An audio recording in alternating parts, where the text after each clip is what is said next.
Ikapitong kabanata, ang paglabas.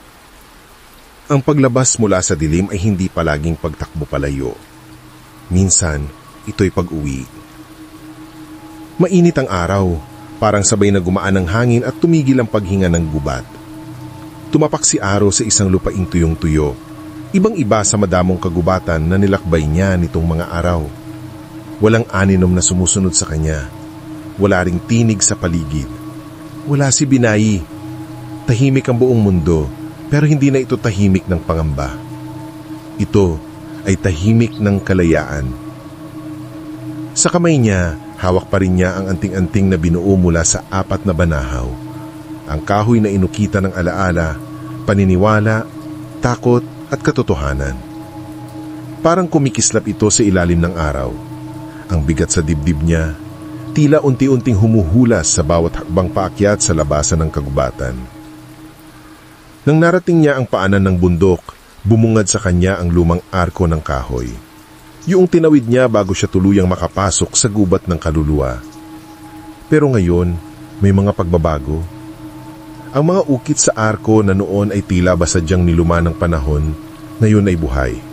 Kumikislap, gumagalaw, parang sinasayawang pangalan niya sa wikang hindi niya mabigkas, pero nauunawaan ng puso niya. Paglabas niya sa arko'y silalubong siya ng amoy ng usok at palay. Nasa pamilyar na daan na siya. Doon sa may palayan na malapit sa bahay ng tiyahin niya. Ngunit parang may kakaibang liwanag ang paligid. Mas matingkad ang berde, masariwa ang hangin, at sa di kalayuan, may tumatakbong bata papalapit. "Kuya Aro!" sigaw ni Kaloy, ang kanyang pinsan. "Teka, akala namin nawala ka na. 1 linggo kang di bumalik." Napahinto si Aro. 1 linggo? Sa loob ng gubat parang 2 araw lang ang lumipas. O baka mas konti pa. Pero dito sa labas, 1 linggo siyang malwala.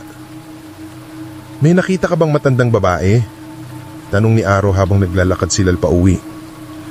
"Wala eh. Pero sabi ni Lola Tersang, pag umuulan at biglang init ang kasunod, ibig sabihin may kaluluwang dumaan. Saktong ganun nung araw na nawala ka." Sagot ni Kaloy habang kumakain ng dalang saging. Hindi na lang nagsalita si Aro. Sa loob-loob niya alam niyang hindi lahat maiintindihan ng salita. May mga kwento talagang dapat maramdaman muna bago paniwalaan. Pagdating sa bahay, sinalubong siya ng tiyahin niya, si Aling Telia, mahigpit ang yakap, punong-puno ng inis, takot at relief. "Saan ka ba galing ha? Akala namin tinangyakan ng engkanto. Gubat pa talaga. Hindi ka man lang nagpaalam." Ngumiti lang si Aro. "Pasensya na tiya, may kailangan lang akong ayusin." Habang nagpapahinga siya sa duyan, linabas niya ang kanyang kamera. Nasa loob pa rin ito ng ilang larawan. Mga puno, mga ukit, at isang larawan ng anting-anting na hawak niya. Ngunit higit sa mga larawan, ang mga mata niya mismo ang nagbago. Kinagabihan, sa ilalim ng buwan, inilabas ni Aro ang kanyang notebook.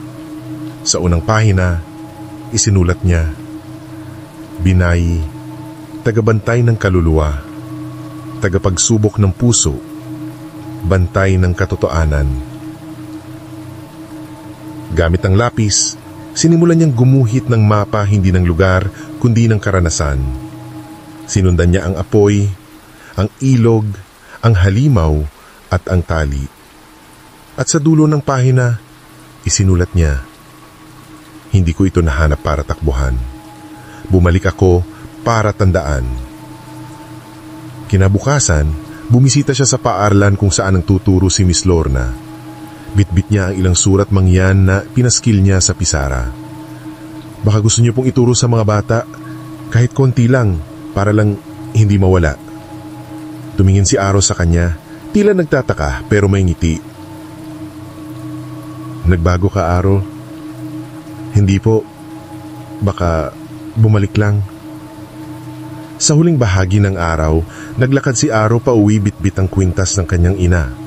Hindi na ito pang alaala lang, isa na itong simbolo ng pagtanggap. Sa bawat hakbang niya sa lupa ng Mindoro, Nararamdaman niya ang koneksyon, hindi lang sa ninuno niya, kundi sa buong kultura na minsan niyang tinalikuran. At habang tanaw niya ang gubat sa malayo, alam niyang may bahagi ng sarili niya ang naiwan doon. Hindi para mawala, kundi para magbantay din. Kung napangiti ka o napaisip sa pagbabalik ni Aro, i-comment mo ang favorite moment mo sa journey niya. At kung gusto mong malaman kung ano ang misteryosong papel ni Binay sa mga bagong kabataan ng nayon, abangan ng ika-8 kabanata, Kwento ng Di Kwento.